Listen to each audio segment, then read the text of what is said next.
Mackenzie Johnston with Cattle News Central, bringing you your August 29th cattle industry headlines. Brought to you by AgRisk Advisors. They manage your risk so you can manage your operation. They are the experts in educating, evaluating, and executing risk management programs for each individual operation while also providing top-notch customer service. Now is the time to be thinking about enrolling in the pasture rangeland forage program for the 2023 crop year.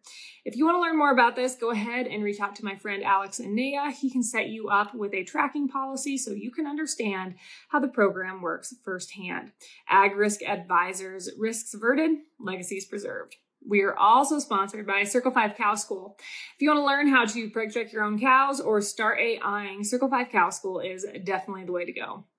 Almost every week, they are hosting classes somewhere between Texas and Tennessee. They do a fantastic job. To check out their schedule, head on over to www.circle5cowschool.com. That is the number 5 in there. Or you can go ahead and just give them a follow on Facebook. NTV News out of Grand Island has reported that PETA is claiming to have received federal reports alleging workers at the JBS plant in Grand Island used a paddle to strike 2 cows numerous times back in February. Because of this, the animal activist group is now calling for the meat giant to live stream video of its operations. Besides PETA's complaint about workers using paddles to move cattle, they're also saying that back in January, a federal agent observed a water trough splitting 2 pens that was frozen solid, so the cattle in those 2 pens were not able to access water. Then here in August, 500 cows were found without water. And then last year in November of 2021, a cow remained conscious after being shot in the head, lifting its legs and head in an attempt to escape. And this is all according to PETA. According to PETA Vice President of Evidence Analysis, Daniel Payton, the JBS plant in Grand Island is a notorious hell on earth for animals, where cows have long endured terror while being beaten, repeatedly shot in the head, and more. Because of this, PETA is now calling on JBS Foods to help prevent more suffering by live streaming video of its operations in the plant down in Grand Island. The group is also reminding everyone that the only humane meal is a vegan meal. Drovers has reported, with the rising cost of animal proteins as well as environmental concerns, scientists are now working to develop another protein alternative, one we have talked about before on here, mealworms.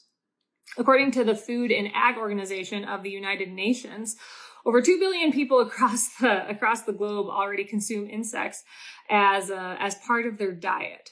The project's principal investigator, Dr. In-hee Cho, claims there's an increased interest in eating insects.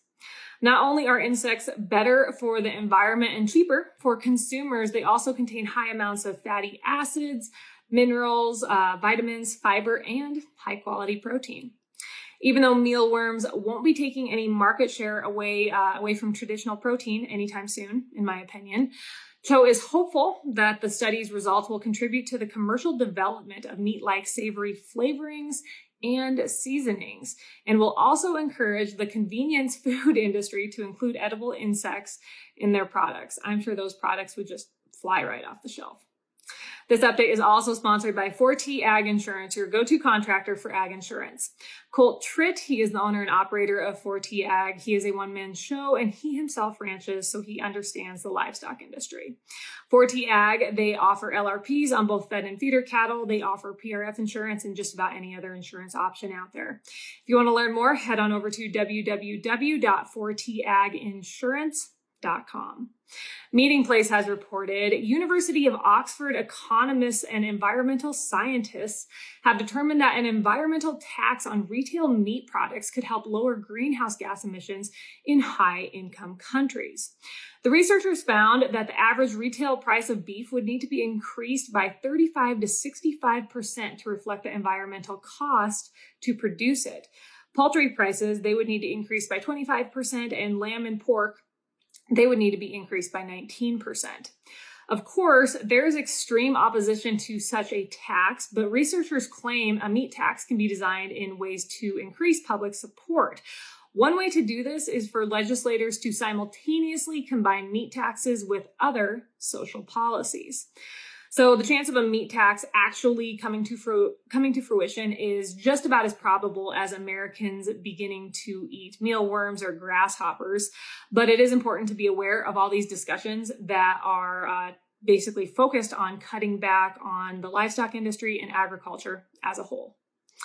Finally, Yahoo News has reported, according to recent estimates from the USDA, more than 531,000 acres across California went unplanted this year due to drought.